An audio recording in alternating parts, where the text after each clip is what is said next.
Oi, gente querida, gente boa de Deus aqui comigo. Nós estamos dando sequência à nossa exposição de Mateus, ainda no capítulo 11, hoje dos versos 25 ao verso 30, se eu conseguir chegar até o 30.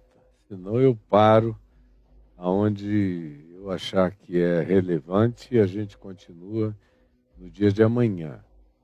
Eu venho falando sobre o que aconteceu, por exemplo, no choque comparativo que Jesus fez entre as cidades de Tiro e Sidom, com o rei de Tiro, que é extremamente conhecido por quem é afeito à leitura do Velho Testamento, especialmente do profeta Ezequiel, e que é uma figura arquetípica desse querubim exaltado de um ser superior, de poder majestético, criado antes que os humanos aparecessem, e é uma projeção clara de uma outra dimensão anterior à nossa, mas que estava corporificada na figura do rei de Tiro, que naquele tempo era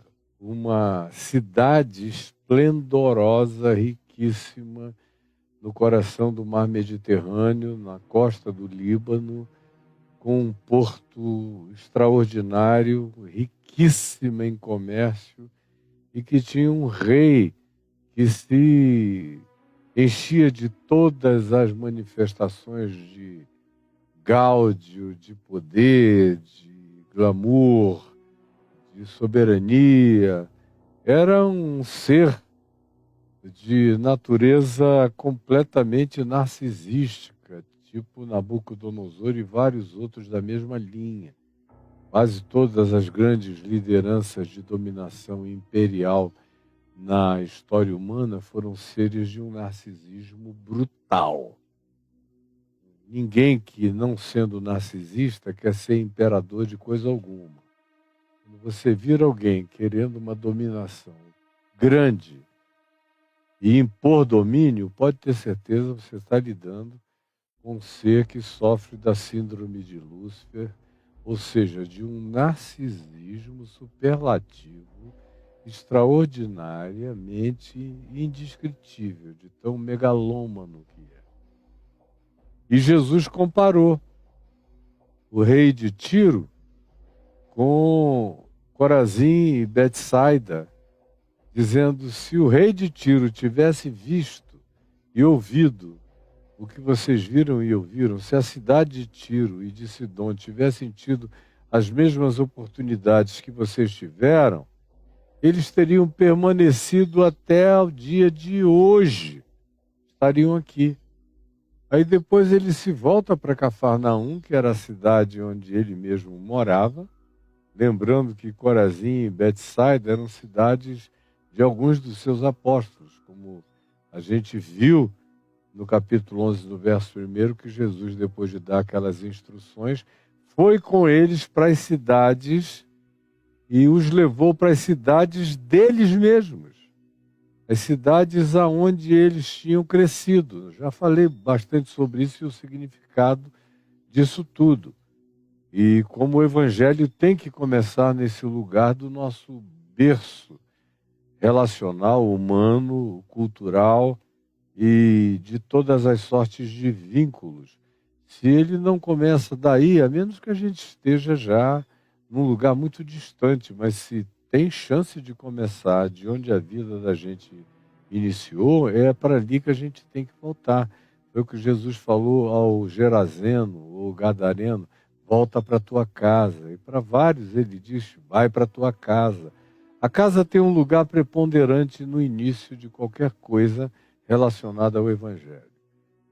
E aí nós tivemos aquele parêntese que eu expliquei ontem sobre João Batista, sobre o qual eu falei na sexta-feira passada, e ontem foi o dia em que nós vimos as increpações a essas cidades dos seus discípulos e apóstolos, às quais ele visitou com eles.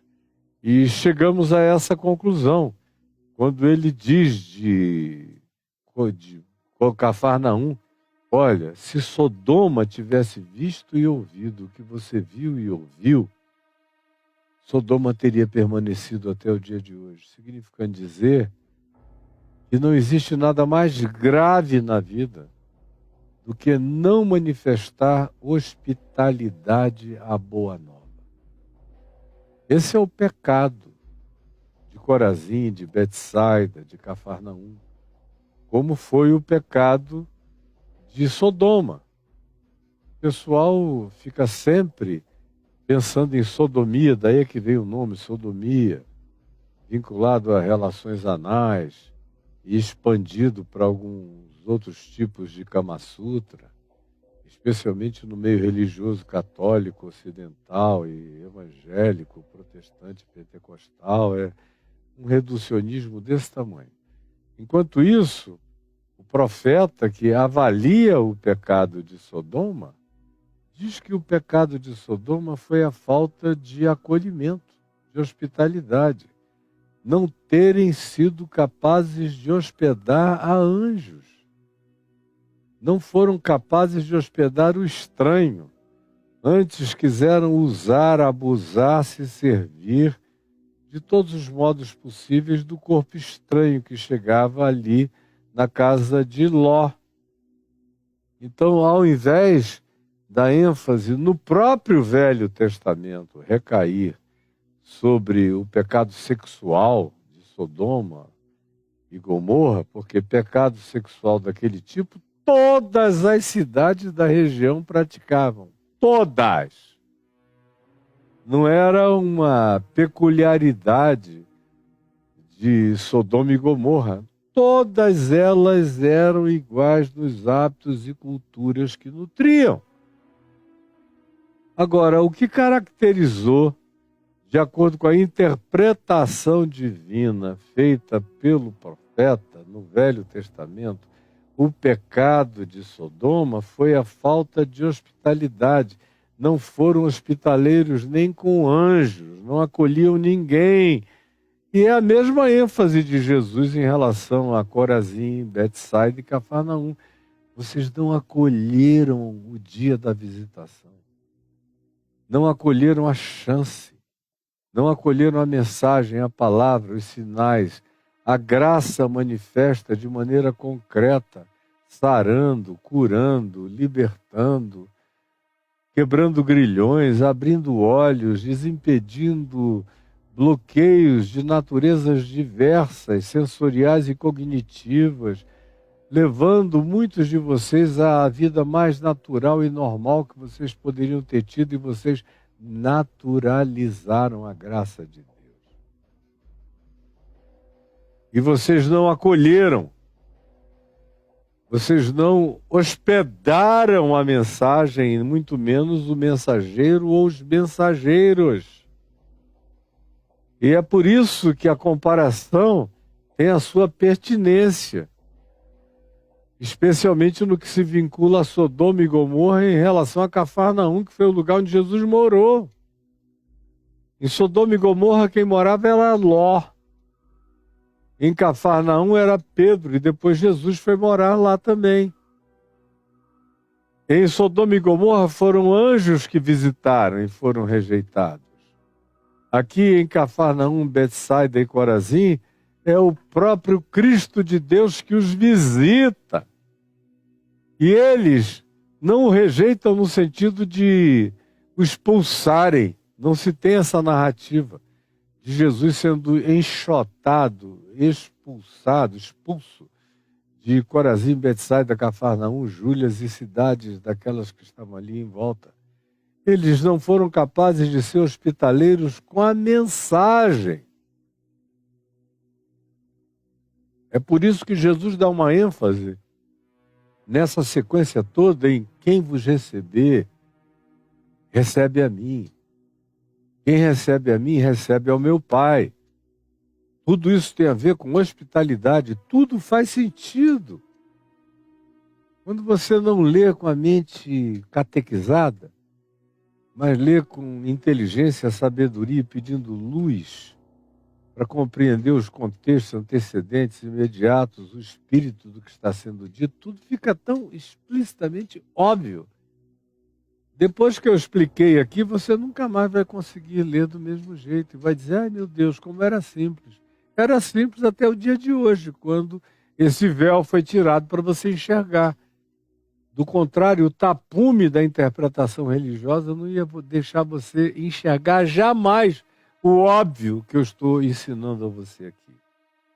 Pois bem, seguindo nesse óbvio de hospitalidade, acolhimento, sensibilidade para com o Evangelho, que nos visita com tanta proximidade, com tanta graça, com tanta intimidade, com tanta ternura, com tanta afeição, tão sem preconceito, acolhendo a todos. Vai na casa de qualquer um, se dispõe aí na casa do centurião de Cafarnaum, vai na casa do chefe da sinagoga, ressuscita-lhe a filha, cura os doentes, os leprosos, os enfermos. Aceita que o telhado seja destelhado e um homem baixado até o meio, que é curado com a ternura do amor de Jesus. A mulher que tinha um fluxo hemorrágico toca na orla das suas vestes e é curada. Durante as tardes vinham todos os aflitos de todas as regiões, com toda a sorte de doenças e enfermidades para serem curados, eram todos curados. Mas você pensa que isso vai causar um sentimento de uma gratidão contínua, de uma perplexidade cheia de adoração e de alegria graciosa? Mas não. Eles vão naturalizando tudo, naturalizando Deus, naturalizando o Messias, naturalizando Cristo, naturalizando a mensagem. Como eu disse ontem, foi para esse grupo de pessoas que o sermão chamado do monte, os oráculos do Senhor, foram originalmente ensinados enquanto eles ficavam sentados na relva. Foi para esse grupo que os pães foram multiplicados. Foi para esse grupo que a quantidade maior de sinais que vocês leem nos evangelhos aconteceu. Mas eles tiveram a pachorra religiosa e psicológica de naturalizarem a graça de Deus como se fosse coisa de somenos, como se aquilo pudesse visitá-los agora continuamente, como se eles tivessem um direito adquirido, como se eles fossem seres privilegiados, escolhidos por algum valor especial que tivessem para receberem tanta visitação de misericórdia, sem enxergarem que tudo aquilo era graça. Que a história inteira começa quando Jesus escolheu ir morar em Cafarnaum e naquela região da Galiléia, com a citação do profeta Isaías, dizendo, e decidiu ir morar naquela região para se cumprir o que tinha dito o profeta Isaías, ó terra de Zebulon, terra de Naftali, caminho do mar, Galiléia dos gentios. O povo que andava em trevas viu grande luz, e os que viviam na região da sombra da morte resplandeceu-lhes a luz. Foi por isso que Jesus escolheu ir para ali, porque era um lugar de todos, dos gentios, da muvuca, dos endemoninhados, dos deuses variados, dos cultos diversos, das divindades proliferadas, das corrupções, onde havia mais prostituição do que provavelmente em qualquer outro lugar da terra, daquela terra que Jesus palmilhou andando de um lado para o outro, é onde havia os maiores devaneios, as maiores manifestações populares de uma luxúria vulgar, que era evitada em Jerusalém, porque ali estava a aristocracia toda bonitinha. Pois bem, a escolha deles tinha sido a anti-escolha. Jesus foi para lá por causa de favor imerecido, de graça absoluta, para cumprir uma profecia de misericórdia por quem vivia na treva da ignorância sem enxergar nada. Mas eles conseguiram naturalizar a graça de Deus e fazer dela um detalhe, como a gente vê acontecendo entre os cristãos durante toda a história chamada história da igreja ou do cristianismo, do que você queira, uma naturalização total de Jesus. E nos dias de hoje, meu Deus, Jesus virou um souvenir, um chaveirinho. É um selinho, no máximo, para se carregar aqui. E você assiste a um culto ao livro chamado Bíblia, que é o maior fetiche cristão, é o maior ídolo. É o livro, porque ninguém lê o livro. O livro está aqui, selado, fechado, morto, não entendido, não estudado, desprezado, porque o pessoal prefere ir no lugar de reuniões e ouvir um maluco que antes tinha sido qualquer outra coisa na vida e que só é bom de bico e de estelionato, citar uns textos por pretexto, fora do contexto e dizer o que querem e o povo gritando aleluia, aleluia, aleluia, fazendo as maiores loucuras do mundo. Agora, todo mundo tem Bíblia que não é lida, não é aberta, não é estudada. Eu estou aqui oferecendo a você um privilégio que muitos reis e príncipes e pessoas quiseram ter na vida e não tiveram, mas vocês preferem ver um influencer qualquer falando um monte de loucuras, abobrinhas, idiotices, sem dizer coisa com coisa, ou os pastores que entram na internet só para tirar a fé das pessoas, para produzirem escândalo, para levantarem dúvidas, para, em nome de serem contra o fundamentalismo, transformarem a graça de Deus em libertinagem ou em qualquer outra coisa. Tão perdidos quanto os estelionatários que eles acusam. Todo mundo naturalizando a graça de Deus do mesmo modo. Isto dito e isto posto, é aqui que eu começo a ler. Depois que Jesus tinha dito, ora, se em Sodoma tivessem se dado os mesmos sinais e a mesma oportunidade que vocês tiveram, Sodoma teria permanecido até hoje. Aí ele prossegue no verso 25. Por aquele tempo, que não necessariamente foi no mesmo dia, mas foi na imediatice das ocorrências anteriores, sem muito espaçamento entre uma coisa e outra, o registro é esse. Exclamou Jesus por aquele mesmo tempo em que ele tinha dito isso. Um dia depois, 2 dias depois, esperou a melhor oportunidade e disse o que ele disse. Graças te dou, ó Pai. É uma gratidão, é uma oração pública de louvor ao Pai e, ao mesmo tempo, carregado de uma denúncia pavorosa. Essa oração de gratidão que Jesus levanta ao Pai, preste atenção nela, ela vem carregada de uma das denúncias mais veementes e que dão sequência ao que ele acabou de dizer sobre Corazim, Betsaida, Cafarnaum, em comparação com Tiro, Sidom e Sodoma. Vocês estão numa situação pior do que aqueles povos que viraram arquétipos de maldade no passado. Vocês conseguiram piorá-los, porque a oportunidade de vocês foi muito maior. E como eu disse ontem várias vezes e tenho dito durante o curso da minha vida, Deus nunca dá ou nunca pede de ninguém o que ele não tenha dado antes.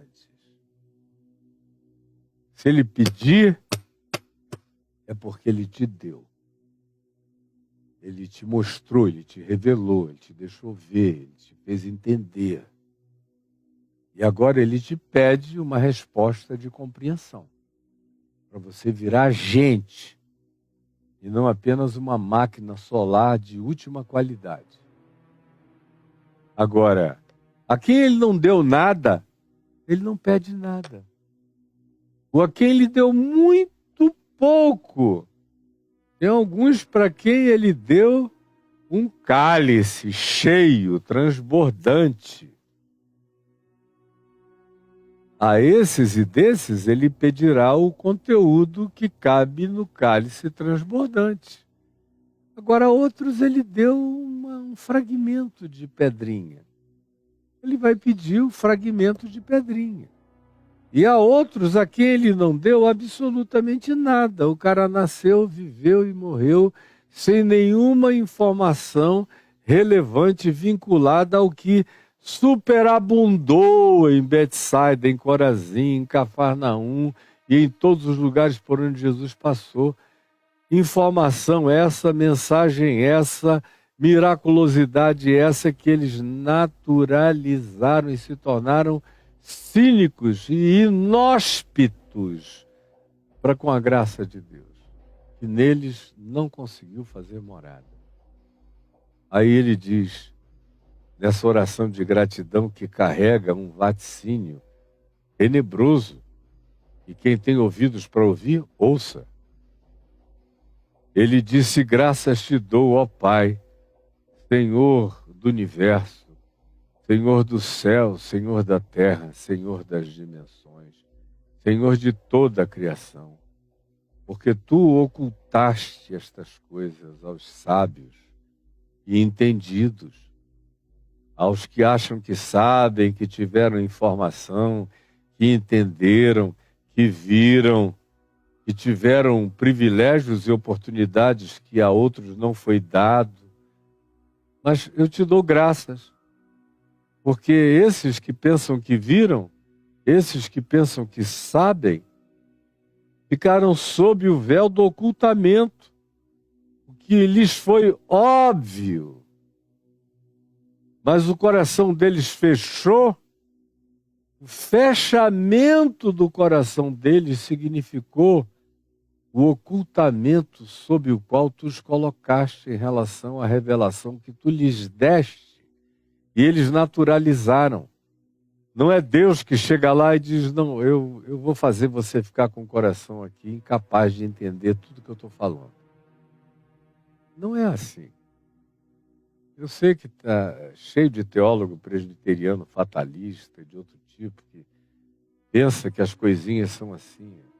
Esse tipo de teologia do século XVI não sobrevive nem às noções contemporâneas de mecânica quântica, de teoria das cordas, de mundos paralelos, de certeza de que passado, presente e futuro estão acontecendo simultaneamente, de modo que toda essa ideia de que Deus fatalizou uma escolha numa linha do tempo, como se tudo que houvesse fosse a linha do espaço-tempo. Meu Deus, a linha do espaço-tempo é uma bobagem.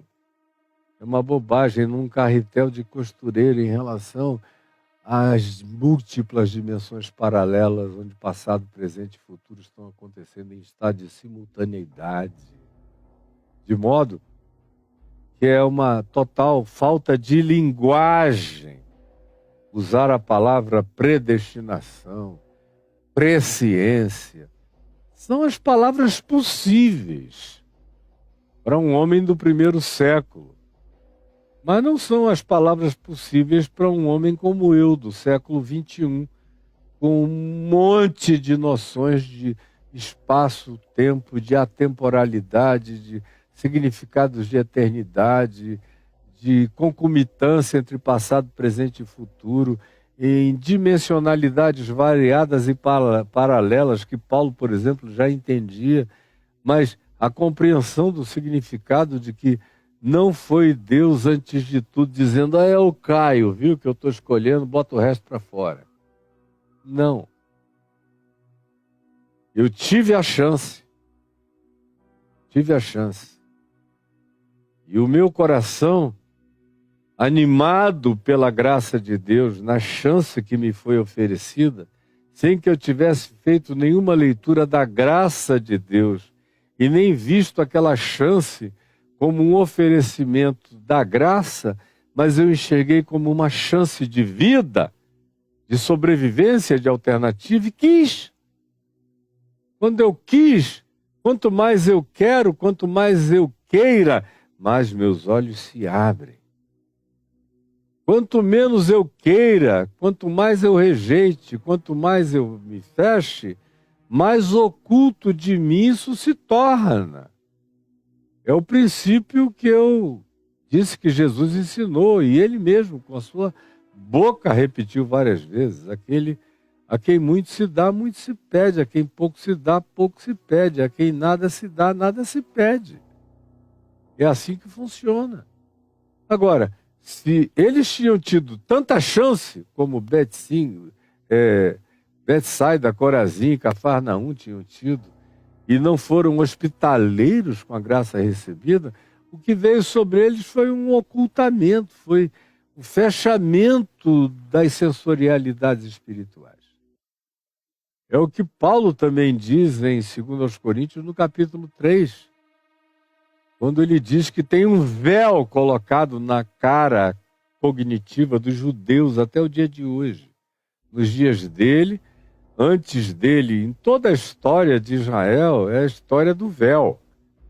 De um povo para quem Deus se revela cara a cara e eles não querem ver nada e naturalizam tudo e se tornam cínicos e entorpecidos imediatamente. Nos dias de Jesus foi a mesma coisa. Estava lá o Cristo na frente deles e eles não quiseram ver nada, porque poderiam perder o lugar, tiveram inveja, disputaram com Deus, fizeram tudo que o Evangelho narra. E Paulo, posteriormente, vem e diz, eles têm um véu na cara.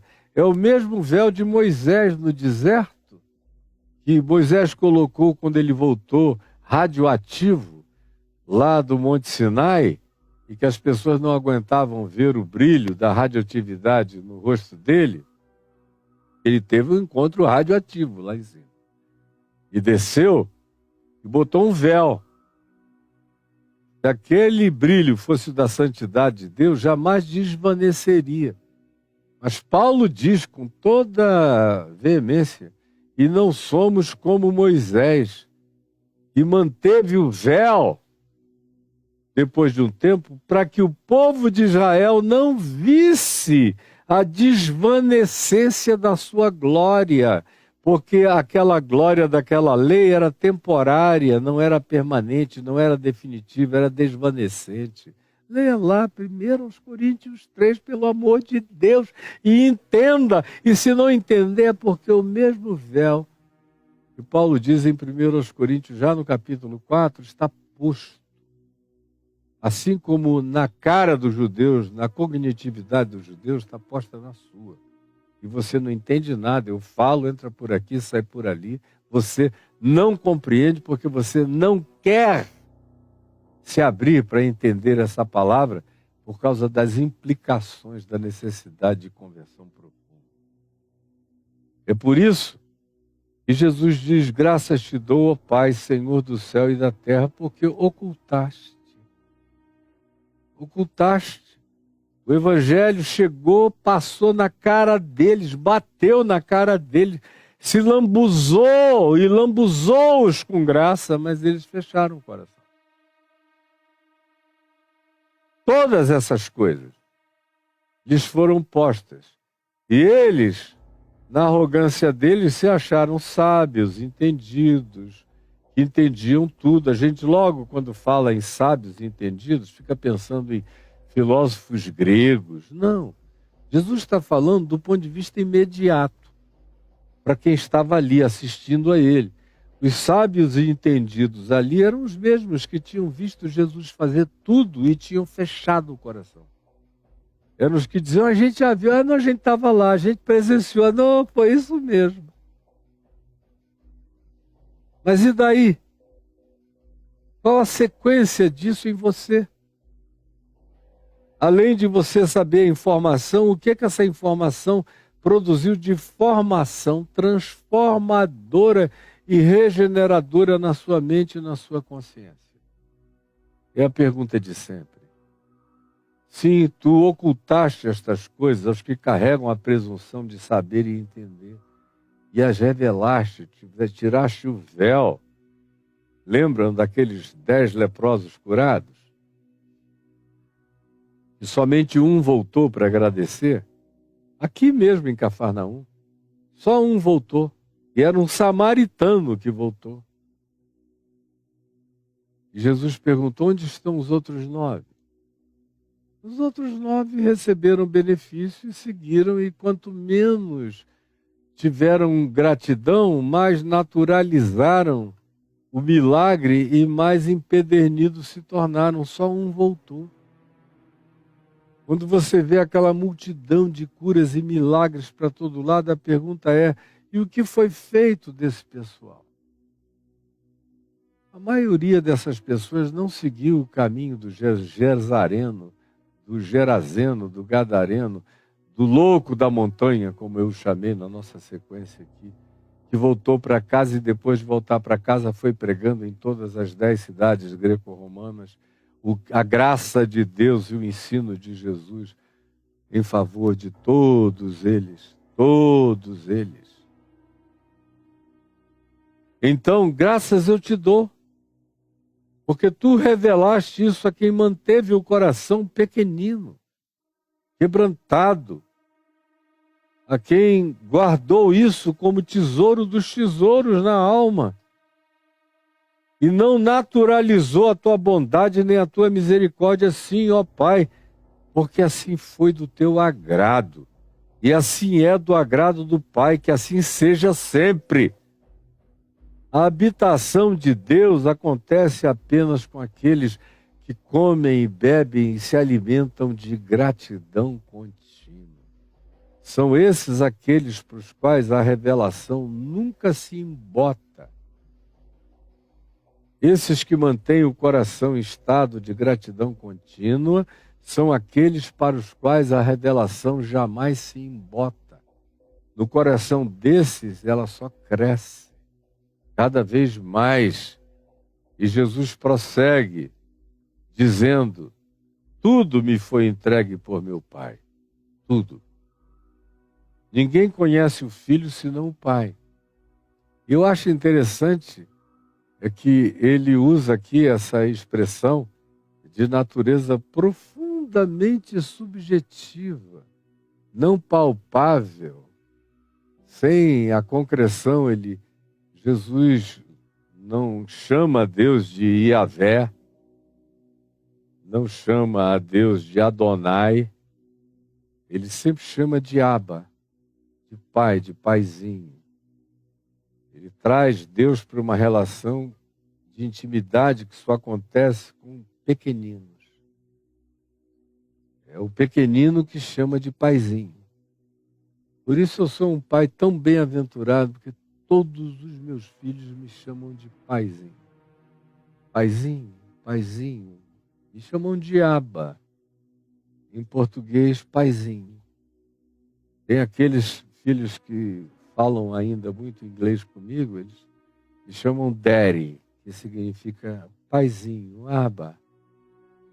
São os pequeninos, são os que não ficaram adultos na relação comigo. Eles continuam com toda a adultez e sabedoria deles, com aquele trato do pequenino, com aquela meiguice de entrega grata. No coração deles, a revelação de quem é o Pai só cresce para eles. Pois bem, tudo me foi entregue por meu Pai, tudo e todos, no mundo inteiro, na terra inteira. Quando ele está falando isso, ele está pensando em onde quer que houvesse mente, consciência. A Índia estava incluída, o Tibete, as regiões todas do Irã, do Iraque, da Mesopotâmia, Roma, Espanha, Europa inteira, as ilhas britânicas, os continentes transatlânticos, transoceânicos, tudo e todos foram a mim entregues pelo meu Pai. Significando dizer que ele se revela a quem ele quer, como ele quer, onde ele quer. Tudo me foi entregue por meu Pai. Tanto vidas quanto estado de coisas, tudo, tudo. Como depois vem a ser dito após a ressurreição, ele próprio diz que o Pai deu a ele todo o poder nos céus, nas múltiplas dimensões celestiais e nos mundos paralelos, em todas as camadas de existência. Toda autoridade, toda exousia, todo poder de mando, todo lugar de fala absoluta, me foi dado por meu Pai nos céus e na terra. Tudo me foi entregue por meu Pai. Ninguém conhece o Filho senão o Pai. Ninguém. Nenhum teólogo, nenhuma religião, nenhuma filosofia, nenhuma viagem de natureza mental elucubrativa vai produzir a revelação de quem é, de fato, o Filho. Ninguém.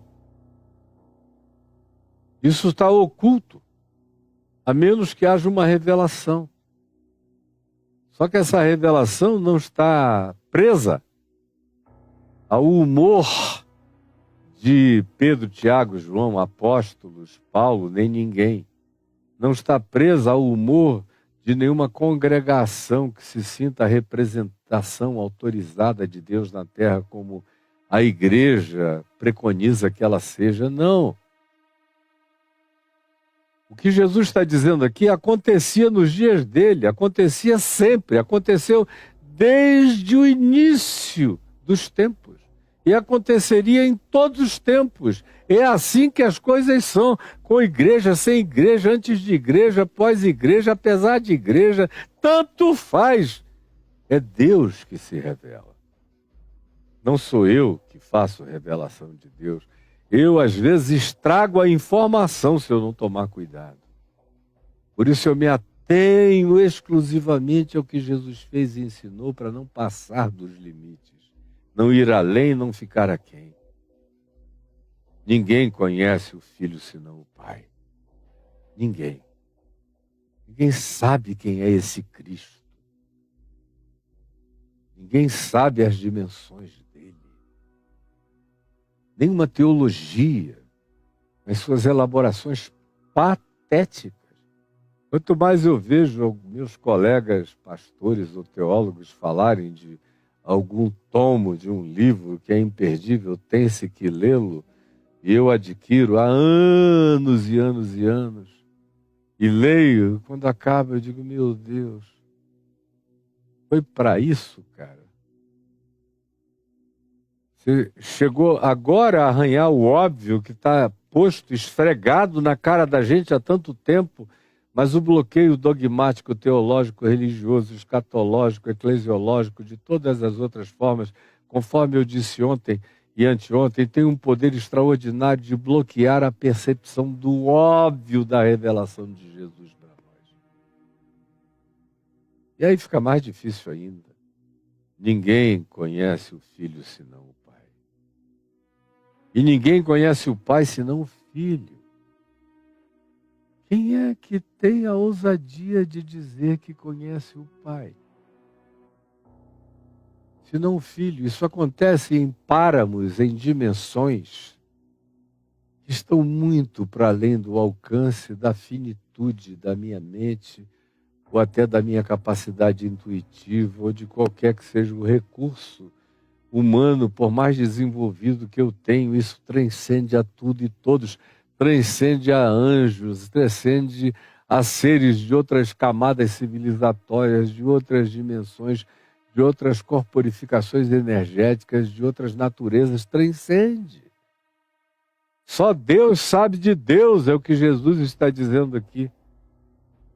Só o pai sabe do filho, só o filho sabe do pai. O resto é especulação que beira a idiotice com muita frequência. E o que de mais sábio a gente poderia ficar é ficar onde eu estou ficando e parando. Porque o que passa disso é um risco de idiotice inominável. Ninguém conhece o filho senão o pai, ninguém conhece o pai senão o filho. Preste atenção, aquele a quem o filho o quiser revelar. E o filho tem um prazer extraordinário em revelar quem é o pai, não para aqueles que se jactam de isso eu já vi, isso eu já sei, isso eu já li, isso eu já soube, isso eu já assisti. Milagre, eu não tenho mais nem a conta dos milagres que eu vi para todo lado. Não, Jesus, o Sermão do Monte, eu estava lá quando ele falou, ele pregou, eu ouvi tudo, vi como ele aplicou. Conheço, cresci com a moçada, com Pedro, Tiago, João, André, Tadeu, Bartolomeu, Mateus, todo mundo. Sei de tudo, eu sei. Conheço. E em Jerusalém, isso aqui é na Galiléia que ele está falando isso. Depois de ter exortado esse pessoal que achava que sabia, mas não tinha feito a hospitalidade da graça no coração. É a mesma sequência.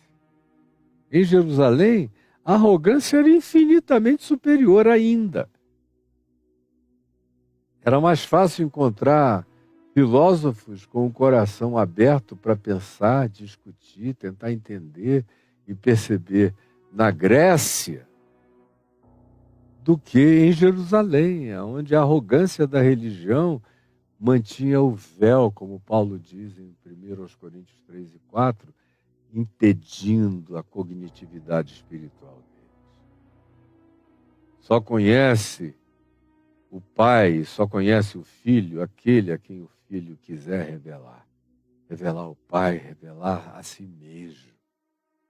E ele revela a si mesmo aos pequeninos, aos que têm um coração não exaltado, não arrogante, que não se jacta de nada, que não bate no peito e diz, eu sou o salvo, eu sou o filho de Deus, eu sou o eleito, eu sou escolhido pela graça de Deus. Você é um perdido na sua própria arrogância, não se enxerga. É isso que você é, você não passa disso. Aí ele, no prosseguimento, diz, vinde a mim. Olha só, é o pai quem revela, o filho é o filho quem revela o pai. Ele dá graças ao pai porque essas coisas estão ocultas dos presunçosos, na sua arrogância de entendimento, mas são reveladas aos que têm o coração quebrantado e simples e descomplexificado. E a maior prova de que não existe nenhuma eleição fatalista. Preste atenção, a maior prova de que não existe nenhum tipo de predestinação fatalista, como querem os presbiterianos fatalistas e outros da mesma seita fatalista e nojenta para o meu gosto, humano, espiritual de todos os níveis, é o que Jesus diz na sequência do verso 28. Se as coisas estivessem assim tão pré-definidas, Jesus não teria dito, vinde a mim todos. Vinde a mim todos. Os que estais. Vinde a mim. É um ato de vontade. Ele transfere esse poder de livre-arbítrio para esses que o estão ouvindo, que eventualmente façam parte desses todos, cujas condições ele estabelece. Todos os que estais, os que estão vivendo nesse estado de cansaço. Gente que não aguenta mais. Não aguenta mais nem ouvir falar de Deus. não aguenta mais nem falar de existir, não aguenta mais falar de luta pela sobrevivência. Gente que gastou todas as energias do ser, exauriu todas as capacidades de busca. Vinde a mim. Esses são os eleitos, esses são os pequeninos, esses são aqueles aos quais o Pai tem prazer em se revelar, em revelar o Filho, aqueles aos quais o Filho tem prazer de revelar o Pai. É tudo tão óbvio. Vinde a mim, todos, sem distinção. Não os eleitos presbiterianos, batistas, fatalistas, ou de qualquer outra seita arrogante que determina a escolha deles como sendo de diferenciação superior aos demais seres humanos, como é o próprio caso dos judeus, como é o caso de todas as religiões do livro, como o próprio islamismo, está lotado de arrogância dos povos escolhidos, ou qualquer outro grupo que entre nessa categoria de sábios e entendidos, eu sei que eu sou salvo pela minha gnose. Todos esses gnósticos, sendo da filosofia gnóstica ou não, mas gnóstico é todo aquele que pressupõe que ele é salvo pela informação que ele detém, em contraposição à ignorância da grande maioria ou de todos os demais, esses ficam de fora. Não cabem entre os pequeninos. E Jesus chama os pequeninos a quem ele quer revelar-se. Vinde a mim todos os que estáis cansados, vocês que não aguentam mais. Como aqui entre nós, tem mais de 20 milhões de desigrejados. Quem são esses? São os que perderam a fé? Eu digo, absolutamente não. São os cansados. Os que não aguentam mais o roubo, o engano, o culto ao dízimo, a Bíblia como fetiche, as doutrinas mentirosas, os pastores despudorados, canalhas, sedutores, perversos. Como diz Judas, o irmão de Jesus, são verdadeiras rochas submersas nas nossas festas de fraternidade, levando gente a pique, a morrer, a naufragar. Passou por ele a desastre. É como o Titanic no iceberg. Ninguém sobrevive à presença dele.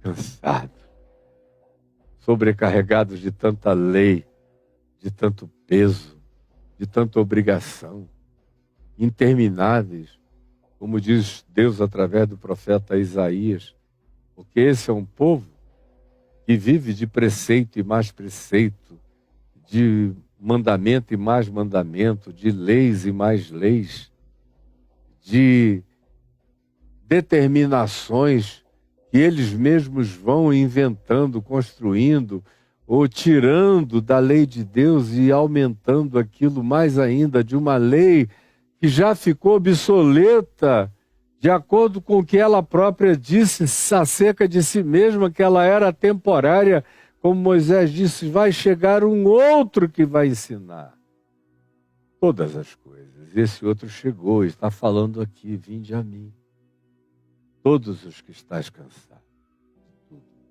e sobrecarregados desse peso todo, desse escrito de dívida, usando a linguagem de Paulo, que havia contra nós e que constava de ordenanças, o qual nos era prejudicial, e que Cristo Jesus rasgou inteiramente e encravou na cruz. Vinde a mim, os que não aguentam mais, e eu pegarei esse peso para mim. Vocês vão sentir o meu alívio. É instantâneo, é imediato.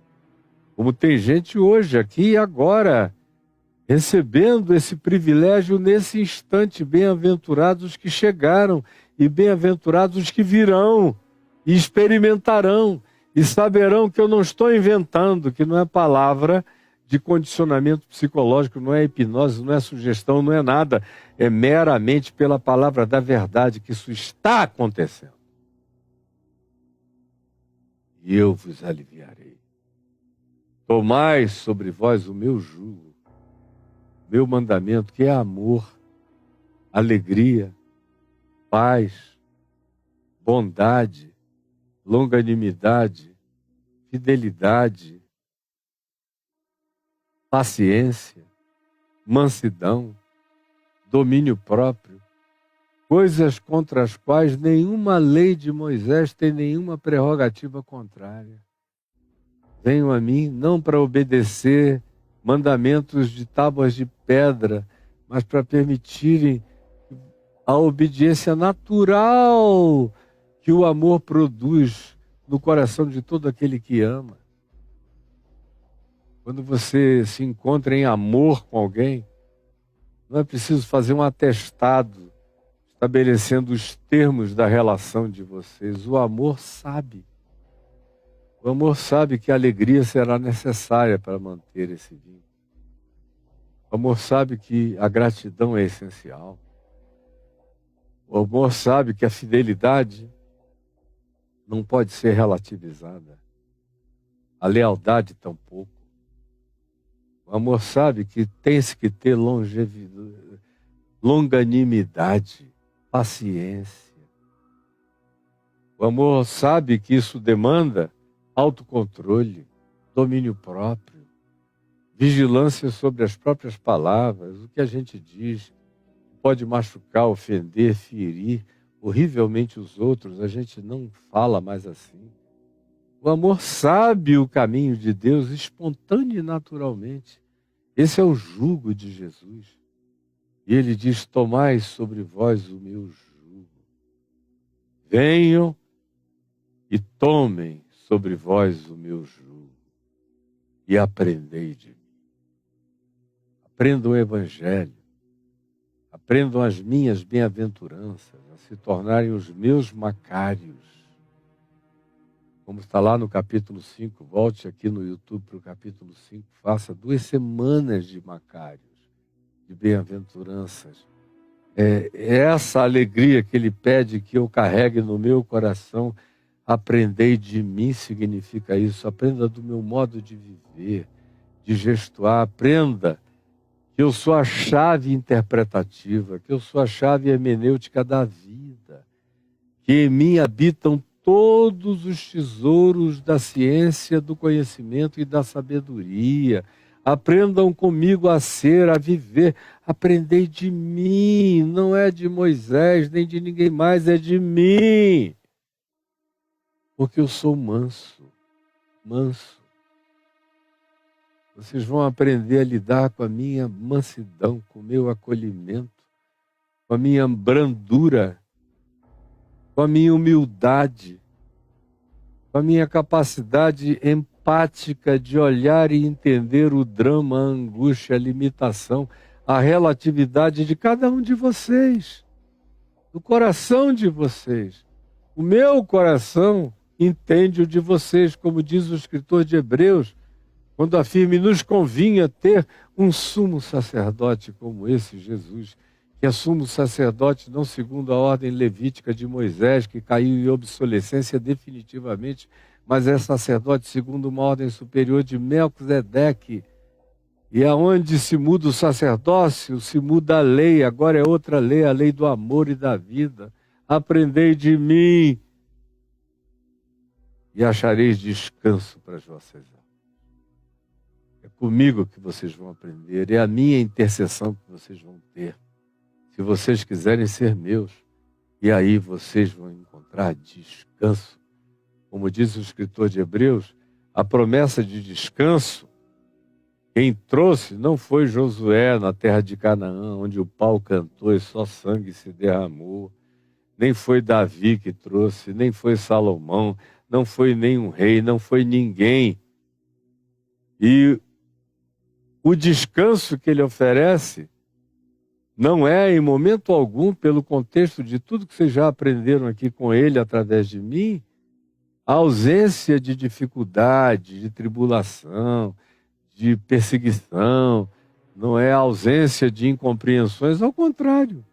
Mas em meio a tudo isso, vocês vão ter paradoxalmente descanso.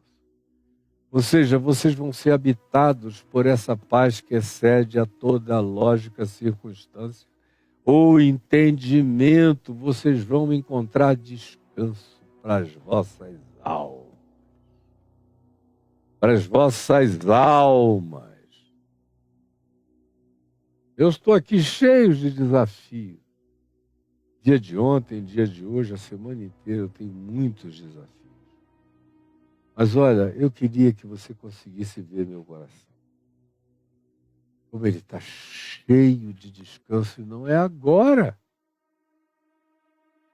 Antes de eu chegar aqui, eu estava atendendo gente desde cedo. Um descanso.